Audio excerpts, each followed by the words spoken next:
This is Burst Radio. Bristol University's radio station. This is Burst. Hello and welcome back to The Triangle Grill with Millie Martin and myself, Poppy Price. Today we have Sarah Menezes, which I got it right.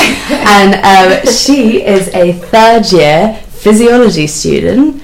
Other words, some people might call it biomed, but Bristol doesn't have a biomed course, so fun fact for the physiology for the rest of us.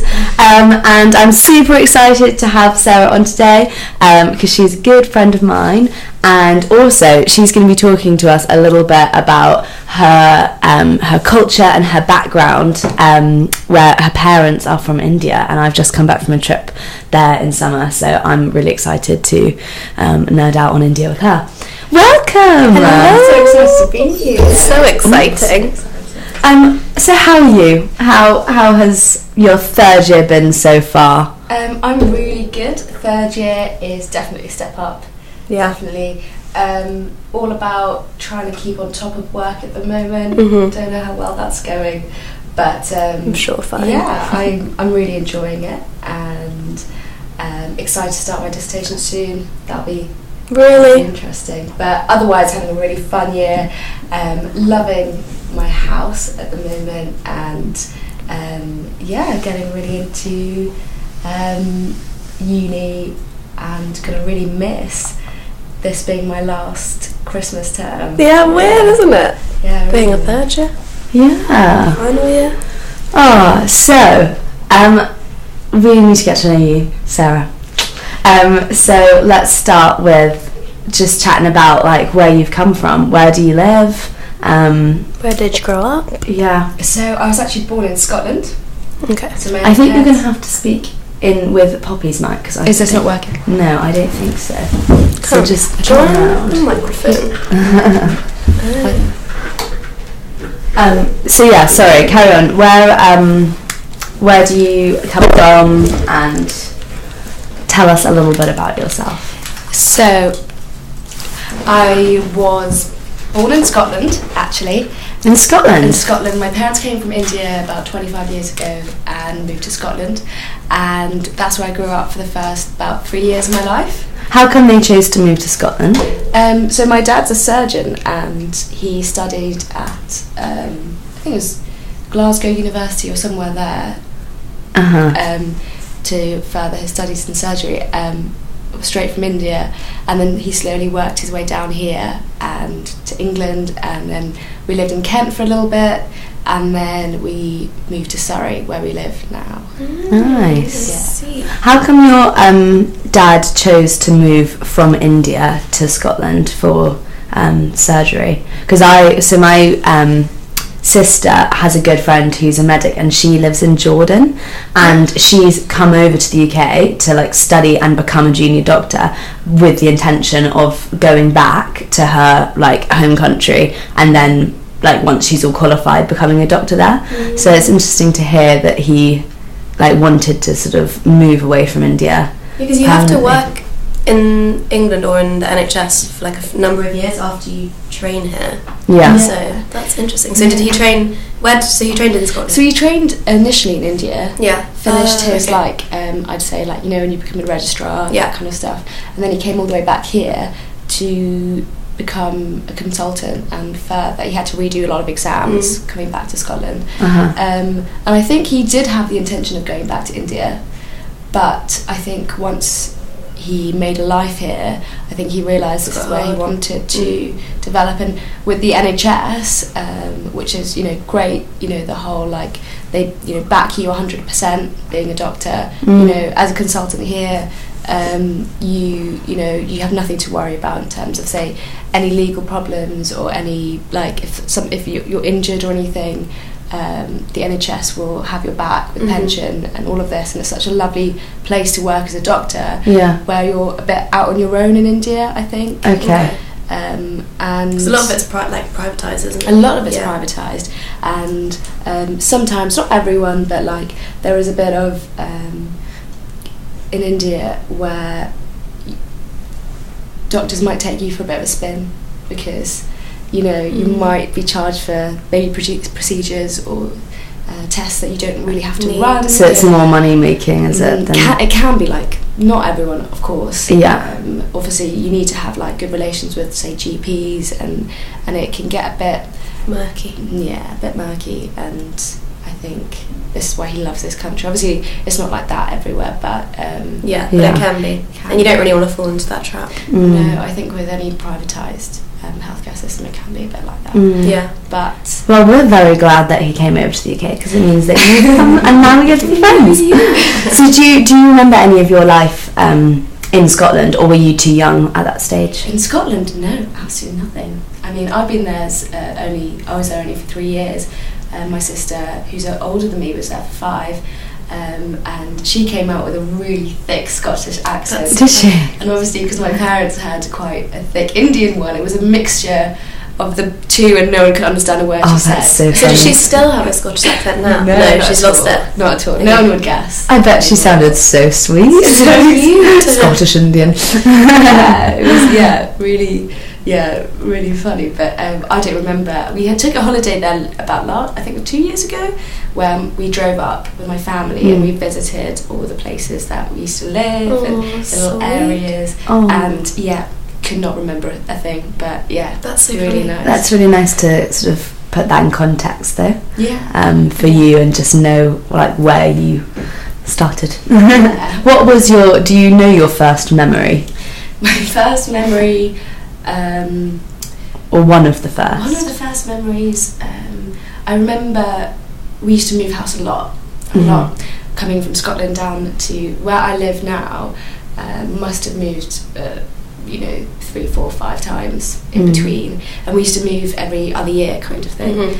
And I think we lived somewhere in Kent, near Bromley, and we had this lovely house with this green, quite a small house, but had a green garage, and opposite was like a little shop, like a Londis or something like that. Corner shop. Yeah, a little corner shop, an off licence. And that was probably my youngest memory, where my mum would walk us just across the road, but like it was a whole like trip to cross the road and go and buy some sweets, and then come back. literally cross the road again and come back, and and then I remember, because I really liked that place, but as soon as we moved there we had to move again, and that was very annoying. But that's probably one of my earliest memories. Oh, that's so lovely. I feel there's such a split between people who either move around a lot or just stay in the same house for like pretty much their whole life. Like most people. Are you speaking from experience, B? No, I most people you meet have either were basically born or like moved there when they were really little, or they move house every like couple of years. Yeah. I do think it depends though, doesn't it, on your parents' career? Yeah, because everyone I know that's moved about either has parents in like medicine, in the army, as like vicars, people like that who are sort of forced to move every so often, whereas if your parents are quite solid, they'd like find the family home and stick with it. Stick with it really little. Was that hard for you then, in terms of going Moving to around. different schools and making different friendship groups and communities and things like that? Yeah, luckily where I've ended up now, I've been here since about year 2.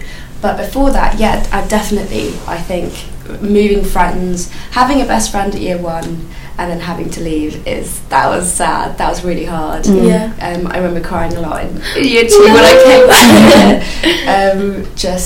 It is really hard, I think. Are you still friends with any of your friends from when you were little? A few on Facebook, which we found, and that was very exciting. In like year 7, where you go back, reconnect. You reconnect with people. But no, I was quite young. I was about 5, 6 years old. So not many friends from that age. But definitely, I think it was quite hard. More for my sister, I think, as well. Yeah, because coming in, older. Yeah, coming in, she moved and she came into year 5. And I think by that time a lot of people have their own friendship groups, and breaking into them is a bit difficult. Yeah. I feel like when you're super young, you just kind of make friends with anyone, and all friendships form so quickly. There's no like considerations to like, can we be their friend, can we not? It's just like, oh well, we played together, so we must be best friends now. Exactly. And the teacher will introduce you and be like, take her to play. And I was like, okay, I will. Yeah. Whereas I remember my mum used to say that my sister used to find it a lot harder, so she used to come find me in the playground. Usually it's the other way around. I was going to say, big sister finding a little sister. You obviously were the cool one. And I think soon after that, because I remember she had a really hard time because I think the second week of year 5, she had to go to a PGL trip with like no one she knew. A nightmare. Yeah, nightmare. But I bet she made a friend. Yeah. And I she's think still that's the friends best with way. them. Yeah. She's still friends with the friends she School made trips were the That's way cool. to make like really lifelong friends. Yeah. Yeah, definitely. The lens. I think we should play a song, your first song.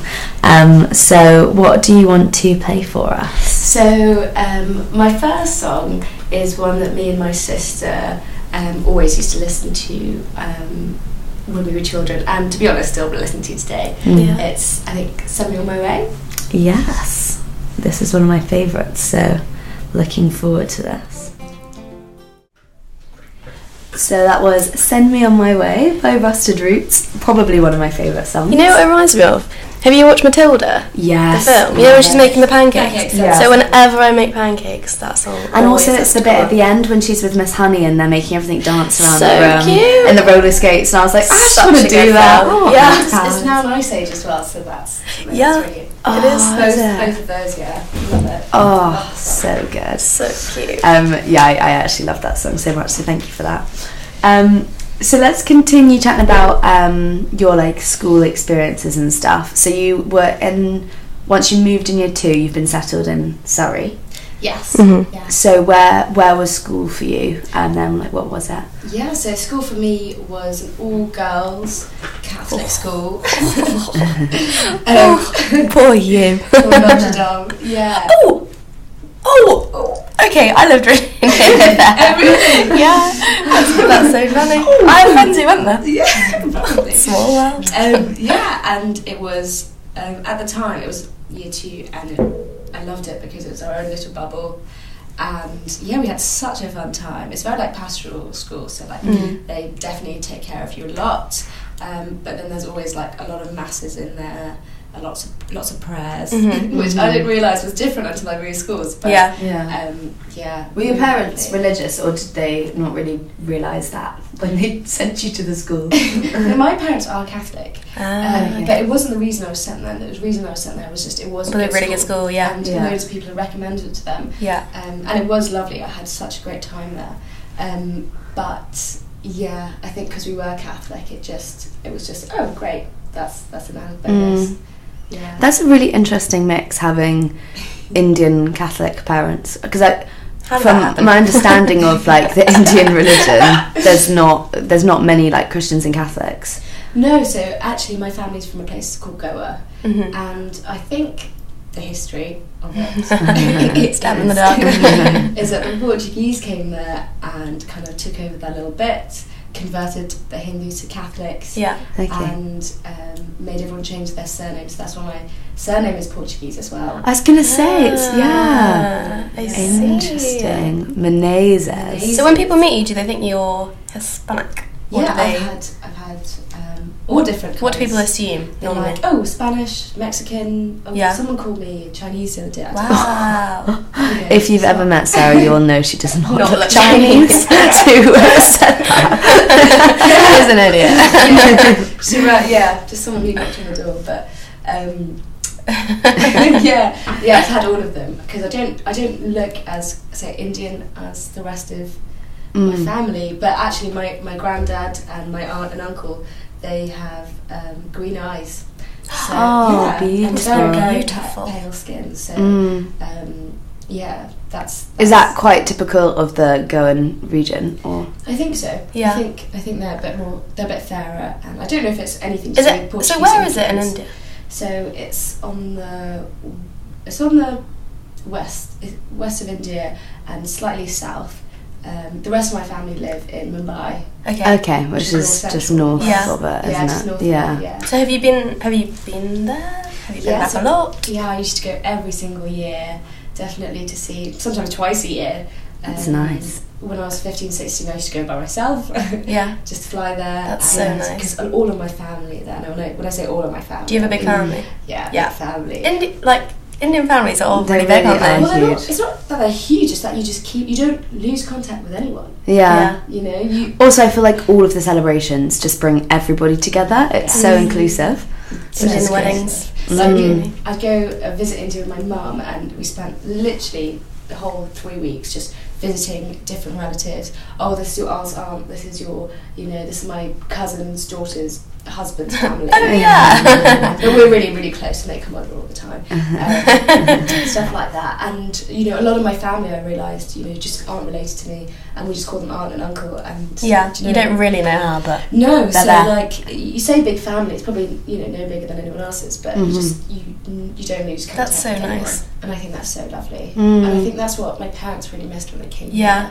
Because the house I live now, we don't really even know our neighbours. Yeah. And that's so weird in India. Like where I've been growing up, my aunt always had a front door open. Yeah. Always. She only lived in an apartment. don't but want to do that. everyone had their front door open, and you just walk from people's apartments into the other one, and just talk to each other, like stick your head around the door like you do at uni in halls, kind of thing. That's literally, or at least in the first week. And And then I'm going to shut the door from you. but that's why I think not all of my family would move here, and I remember whenever I came back from India, coming back to my house, I'd be so upset because there was just no one around, and it was so quiet. Because India, Surrey is it's like really that. quiet, like So it's the other like that. extreme. That's true. But Do you know how your Indian relatives like perceive the English lifestyle in terms of like, do they sort of, are they like, oh, we're proud of you, but you're like, oh, weird. Yeah, why are you there?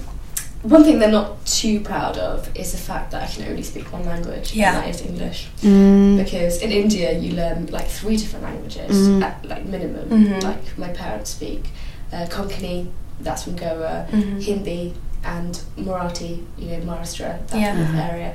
And so you kind of grow up knowing at least plus English, so like about 4 languages.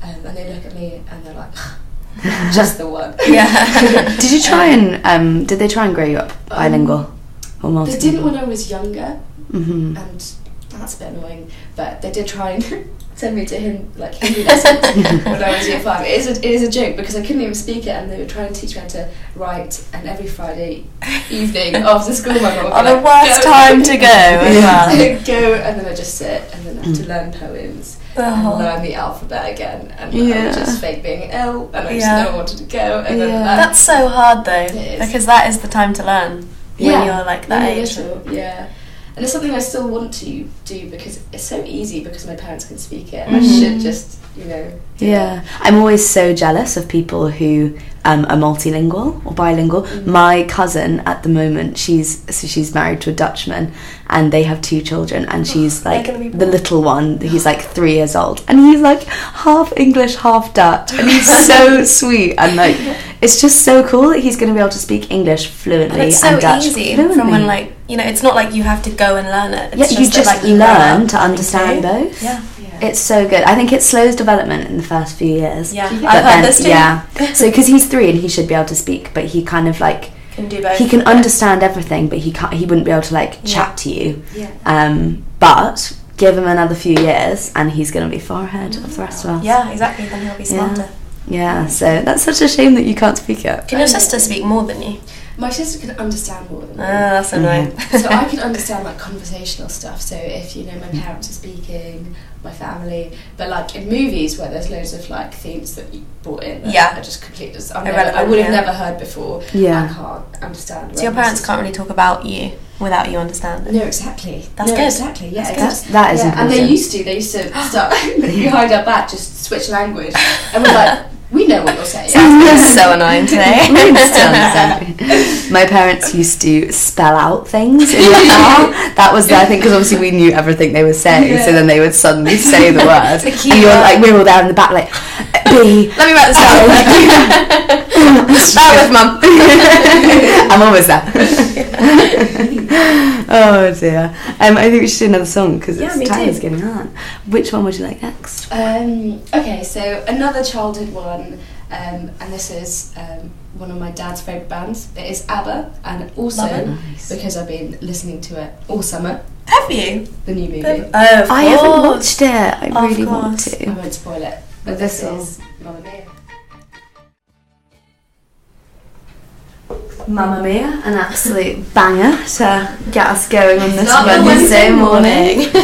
I love that when Sarah was trying to decide which song, she was like, "Do you think people want Mamma Mia at 9 a.m? Do they not want Mamma Mia? Tell me when I don't want Mamma Mia." Yeah, It's definitely have classic. to watch the second film. I can't believe I haven't seen it yet. I know. My sister's seen it like 3 times already. Really? I'm just gonna wait till it comes out on Netflix or something Yeah, like that, and then watch it. I'm that sort of person. Oh, the worst. So, Sarah, tell us about your school days and what happened there or how it was. My school days went to an all-girls school. Mm-hmm. So that How was was that? from year 2 till 6th form actually. I moved schools halfway through, about year 10, to another all-girls school as well. Mhm. But I actually really, really enjoyed it. I had such a fun time. It was really nice being in that little bubble of, you know, I know this isn't all state schools, but you know, some people were a bit like, oh, I don't want to eat too much at lunch or this or that, and all the boys and like, I think it would have been really all the boys that All the issues that come with that. and you know, I could never relate because You were in your bubble. I was in my little bubble. I think girls' schools can go one of two ways, because Yeah. I was got all girls' school as well, born and bred, Yeah. and like I was just so fortunate that mine wasn't a really like bitchy, catty girls' school, and I think obviously yours wasn't either, but some of them can be. Oh, definitely. There is definitely that side to gossip that when I came to university, I was just like, oh, lots of gossip. this? Loved Yeah. Loved it. Thriving of it. Yeah, it was just, and yeah, I think the girls, yeah, there's a lot of drama that stemmed from absolutely nothing. Yeah. But Was it quite a multicultural school? Or? I think Surrey, like Generally. I think sorry, that's enough said. like the University of Bristol is less diverse, and I think growing up, always been in this country, so it hasn't actually been a problem for me. But yeah, not as diverse as you think. I think I was one of like 3 Asian. Were you girls. aware of that when you were at school?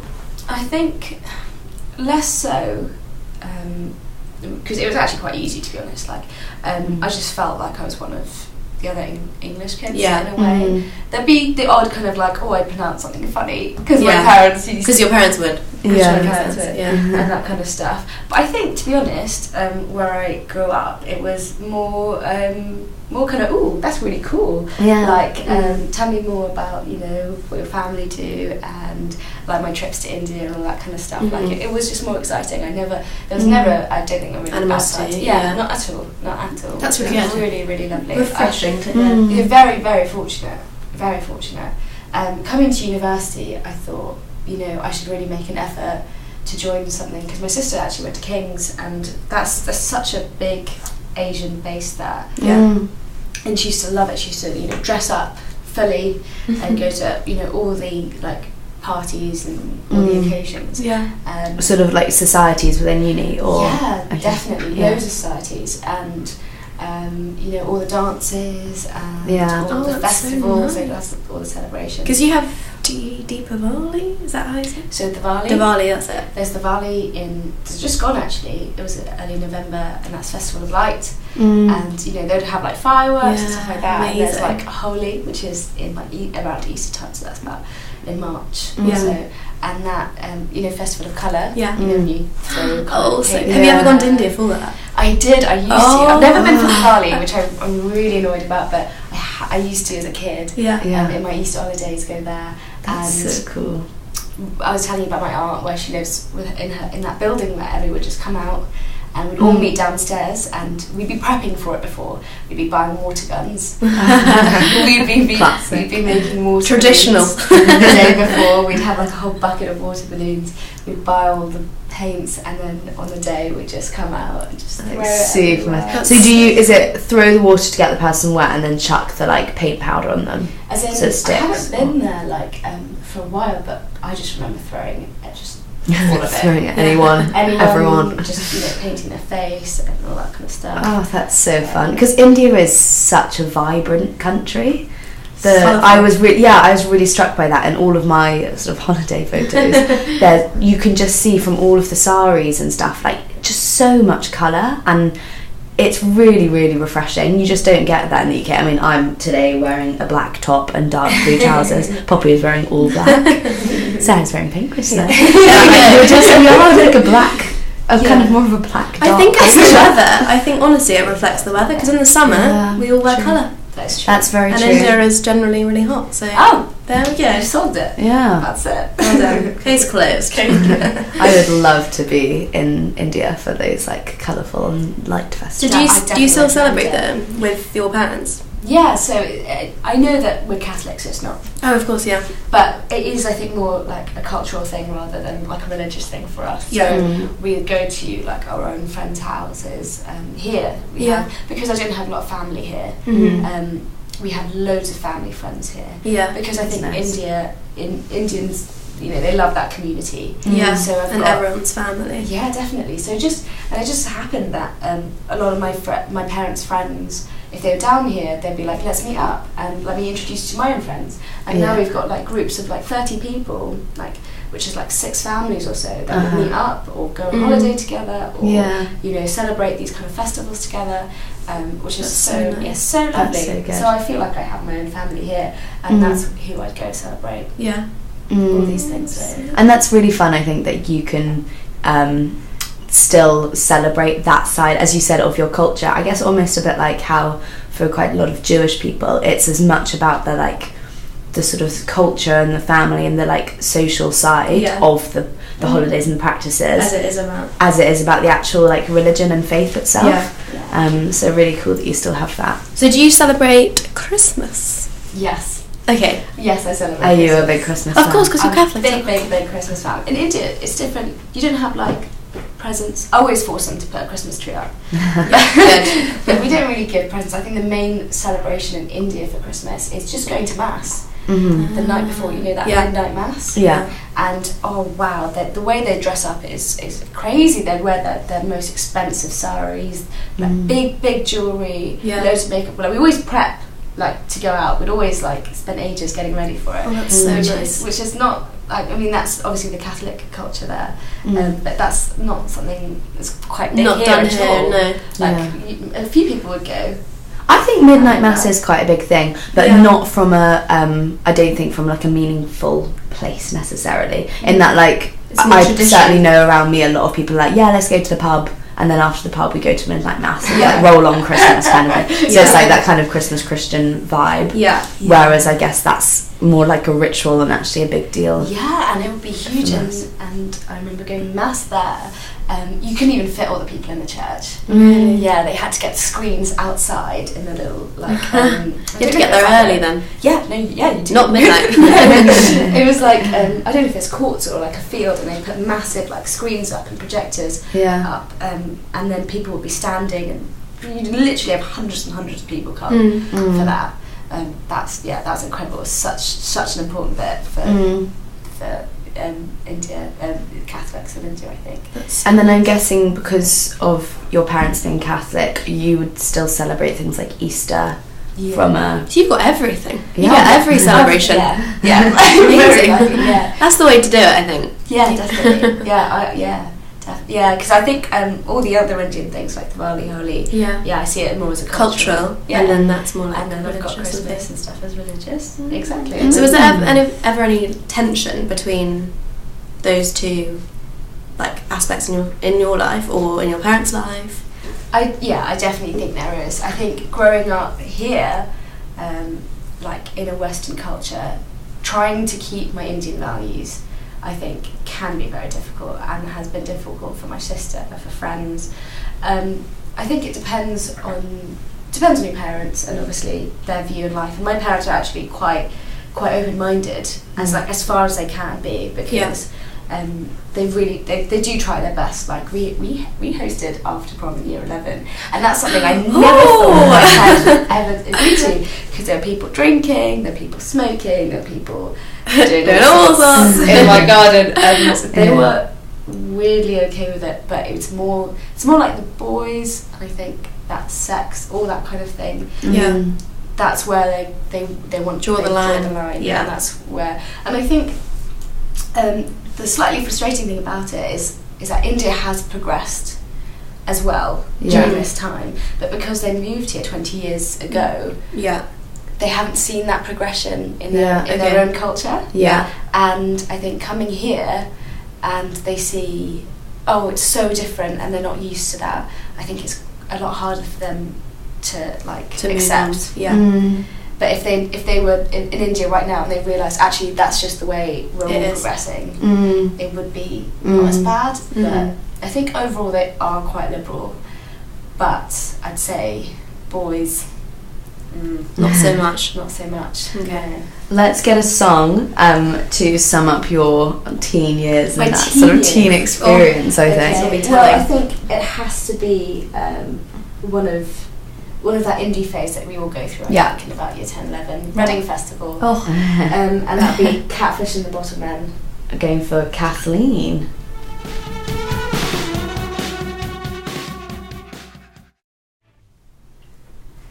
That was Kathleen, Catfish and the Bottleman, from your teen phase. Yes. Tell us more about your teen phase. What did it include? That was a classic. Go to Reading after your GCSE results. Classic. Even when you don't necessarily know or like the people on the lineup, but you got to go because everyone says you got to go. You have to camp, and actually I thoroughly enjoyed Reading, to be honest. It was really Did you fun. as well? Yeah, year 11, and we all went to get our GCSE results in our welly boots. Really? Ready to go. And there's a photo of us all like smiling with our grades, and then we were like, cool, pack up the car, we're going to Reading. That's so sweet. So many people at uni I've bumped into who've said the exact same thing. Yeah. And then I went in year 12. Year 13 was more Iron Napa. Really? Yeah. Ooh. I don't know how my parents allowed me to go there. I was going to say, so were your parents like completely fine with you going to like festivals and holidays? Do you think they were slightly like naive almost to what was going on? I'm pretty sure what was going on? That was exactly juicy the download. Because a lot of my like friends whose parents had either been to festivals like that, they were more cautious than my parents. They were a bit like, oh gosh, what? Like they were aware, especially with stuff like Iron Napa. That is quite so crazy. I think my parents did know to an extent. But I think it did help because I was going with a group of girls, and obviously we'd have our, boys from like various other schools that would also come with us. But I think my parents, very trusting, just let me do that kind of thing. They were very cautious, but probably quite naive about. Do you think because your sister is older, do you think that helped you because she had sort of already been there and done that? Definitely. I think I did everything a bit early, and I think my sister, when we were quite younger, my sister got quite angry. What is the age gap between you two? About 2 years. Okay. A couple months. Okay. 4 months, I think. So similar enough to share clothes and fight about everything. Because we have the same kind of interests. But kind of enough so that my parents would go through it once with her, and then they couldn't be bothered to go through it again. And they just weren't that fussed. Seen that it's been okay with the guinea pig, so it's alright for the next one. We always talk about this, don't we? I'm the guinea pig. I'm the youngest child who gets everything early. It's a big thing actually, and I think you really relate to, because I really relate to my mum's sister. My mum's younger sister, because she'll always have my back when it comes to arguments between me and my mum. That's why my family's always great. They always take the kids' side. Whereas my mum, being the older sister, is always on my sister's side, I think. So it's like, oh, it's fine. Oh, it's alright. But what's your relationship like with your sister? Me and my sister, I think because that was a big element in my family, that my parents obviously didn't know what was going on too much, say with boys and drinking and alcohol and all those little things, that I'd always go to my sister for that kind of advice. And I think sometimes she did take on the role of parent, kind of like, oh, because my parents can't advise you. Don't understand I should. always, yeah. And so I remember we had a bit of tension maybe about sixth form, you know, when I was trying to rebel, and my sister was like, no. Yeah. Enough. But we're both, actually, she's at University of Bristol as well. She does dentistry here. Okay. So she's still here now? Yeah, she's here. Oh. She's actually just in second year. She did a degree in King's and then came here afterwards. And we are extremely close That's now. really nice. Oh, that's Definitely. so nice. I think just being in the same city and just being more open with each other and tell each other everything now. Yeah. Especially if you go through those like quite formative, that's the word, years, then you always probably will be close. Like, I hope so. I really hope so. I think it has been really nice that we've been able to talk to each other about everything, and you know, little things that we maybe felt that we couldn't talk to our parents about straight away. Stuff like, I think, even stuff like, you know, like wearing tampons, for example, that was a really big deal in my family, because I don't know if it was a whole virginity thing or what, but that was something that... That's so interesting. That my mum was like, no, she didn't speak to me for a couple of days because of it. When she came, and then my sister was like, oh, well, you know, just use them anyway and hide them. And so I did, but then my mum found them, and it was such a big thing. And now it's fine. Now we spoke about it, but it was, you know, stuff like that, you know, and you know, maybe going on the pill, and it was, you know, all of those things were a lot harder than I expected. Did you ever talk to your friends about it and how they spoke to their parents about it? Yeah, definitely. And so was there a difference? Big difference. They were very open. Their mums come to them and stuff like that. And you know, my mum was really great about it. You know, after she warmed up to the idea, but it is something that in her culture, you know, she didn't probably use it till she was like, oh, not till I was 30. I didn't feel the need to use it, kind of thing. So it was just something that it was just a surprise that a 16-year-old would want to use. And I mean, not all families, but I think that was something that my parents and their friends had discussed and agreed. Yeah, that just isn't what we want. So do you think that's a product of like being Catholic or Indian or either or both? Probably a bit both. Yeah. I think that culture really influences you. And as I said, like, this is, you know, 20 years ago in India. Yeah. Kind of. Not today. I think that's what she's going off, you know, with. And it is. I think India's actually progressed a lot more than you realise. Yeah. And because I speak to some friends out there, and they're really, you know, relaxed, even with the whole sex culture and everything. Is you know, that one night stands, those kind of things. It's fine in India. Yeah. But it is. It's different. An interesting dynamic, though, I think, because they are really developed, like much further than like I thought they would be, but still have these really traditional things like the sort of the caste system and like arranged marriages. It's like still such a big thing, and like I think it does depend on like whereabouts in India, because it's such a big country, and like city versus like countryside and things like that all play factors in people's like the extreme of their culture, I guess. But I don't know, it's a really interesting thing to move into modernity really rapidly and like quite successfully, but still having like really traditional kind of constraints on that. I don't know, I found it really interesting going and seeing that. And it's time for another song? I think so. What song would you like to play now? I think going into university, one that I love is Shy FX, Soon Come.